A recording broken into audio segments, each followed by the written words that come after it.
আজকে আমাদের গন্তব্যস্থল হচ্ছে আদ্যাপীঠ এবং দক্ষিণেশ্বর মন্দির এবং আমরা আমাদের যাত্রা শুরু করলাম দমদম মেট্রো রেল স্টেশন থেকে। আমরা সবাই মিলে উঠে পড়লাম মেট্রোতে এবং দেখতে পাচ্ছেন মেট্রোতে এত একটা ভিড় ছিল না। সত্যি কথা বলতে মেট্রো রেলে এই প্রথম আমার যাত্রা এবং যাত্রাকালের যে অভিজ্ঞতা সেই অভিজ্ঞতা হচ্ছে আরামদায়ক এবং ভেজাল মুক্ত একটি সফর। এবং ভারতীয় রেলের যে দিন দিন উন্নতি এবং শ্রীবৃদ্ধি তা সত্যি চোখে পড়ার মতো।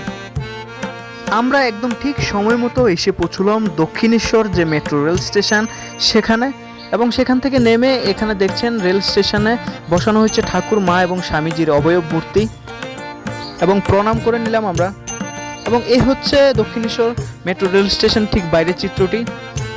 এখন আমরা টুকটুক ধরে আমরা চলে যাব আদ্যাপীঠ মন্দিরের উদ্দেশ্যে। এবং এই হচ্ছে আমরা এসে পৌঁছলাম আদ্যাপীঠ মন্দিরের এই মূল ফটক। আমরা ফটক ধরে আমরা চলে যাচ্ছি ভিতরের দিকে। প্রবেশ করতেই চোখে পড়ে চারদিকে সবুজে ঘেরা পরিবেশ, পরিষ্কার পরিচ্ছন্ন পথ আর এক অদ্ভুত নীরবতা। মনে হয় যেন শহরের ভিড় থেকে হঠাৎ করেই অন্য এক জায়গায় চলে আসলাম। মন্দিরের স্থাপত্য, চারপাশের সবুজ পরিবেশ আর নিস্তব্ধতা সব মিলিয়ে এই জায়গাটি সত্যিই মনোমুগ্ধকর।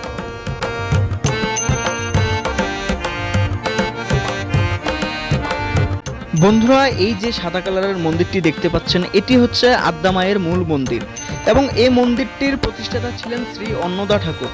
তিনি ছিলেন একজন সাধক ও মায়ের ভক্ত।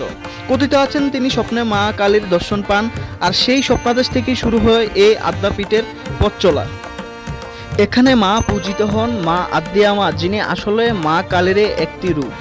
আদ্যা শক্তি সৃষ্টির মূল শক্তি। সঠিক টাইমে না আসতে পারার কারণে মন্দিরটি বন্ধ ছিল একটি নির্দিষ্ট সময়ের জন্য, যার জন্য আমরা একটু ঘোরাঘুরি করে আবারও আমরা টুকটুক ধরে আমরা চলে গেলাম আমাদের পরবর্তী গন্তব্যস্থল দক্ষিণেশ্বর মন্দিরের উদ্দেশ্যে। আমরা এসে পৌঁছলাম আমাদের গন্তব্যস্থল দক্ষিণেশ্বর যে মন্দিরটি, সে মন্দিরটির একদম প্রবেশদ্বারের সামনে এবং প্রবেশদ্বার ধরে আমরা এগোতে শুরু করলাম মন্দির চত্বরের ভিতরে।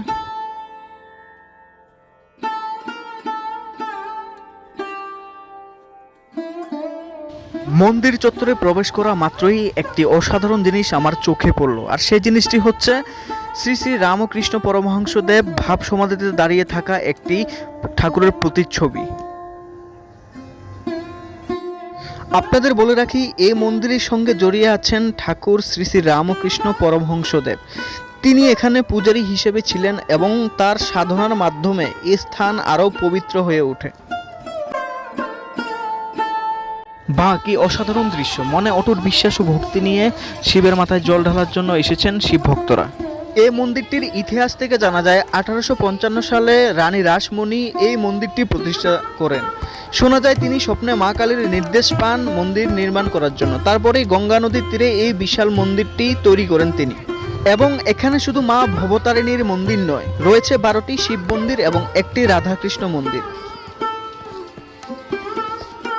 বন্ধুরা, ভিতরে গিয়ে মূল মন্দিরটি এবং মায়ের স্বরূপ দর্শন করলাম, কিন্তু বিষয় হচ্ছে টাইট সিকিউরিটি এবং হাজারো হাজারো ভক্তের সমাগমের কারণে সেখানে মোবাইল নিয়ে প্রবেশ করতে দেয়নি, যার কারণে আপনাদের ভিতরে কিছু দেখাতে পারলাম না। যার কারণে কিছু দৃশ্য আপনাদের তুলে ধরছি মূল মন্দিরে।